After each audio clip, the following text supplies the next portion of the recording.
So this just seems like a driving simulator, and it is. It almost seems like a video game, but it's not, because this particular program is designed to actually help people with traumatic brain injuries get back on the road.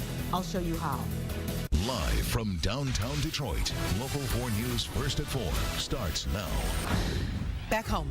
It's a resource that's out there, but believe it or not, many healthcare providers don't know about it. It's simulation training that reteaches the brain how to operate properly after a traumatic or catastrophic injury. Paula Tutman takes us to the maiden voyage of one such program in our area that promises to get people back behind the wheel and back into their lives as they navigate a path towards healing. Okay, so this is a driving simulator, and honestly, I thought it was going to be a breeze because I don't have a traumatic brain injury.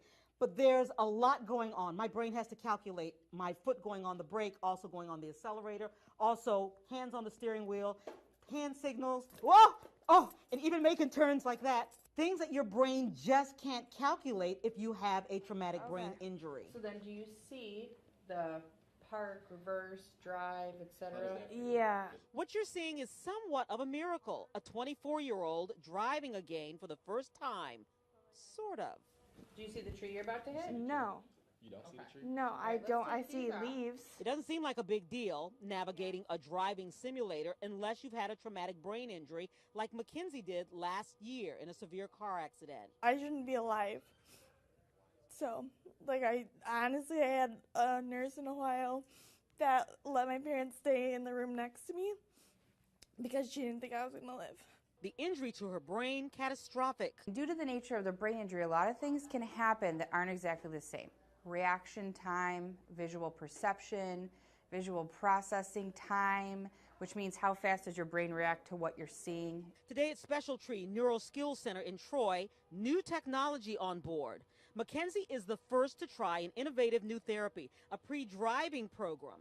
The simulator is not only assessing her, but retraining her brain to make the connections so that one day she could actually drive again. How do you know you're in reverse? So working on skills needed to even get to the point where you go to a certified driving rehab specialist. Down here? Oh, it's great, because I mean, this is the one true thing that she needs and wants to do. Get my independence back and be on my own doing things like I used to.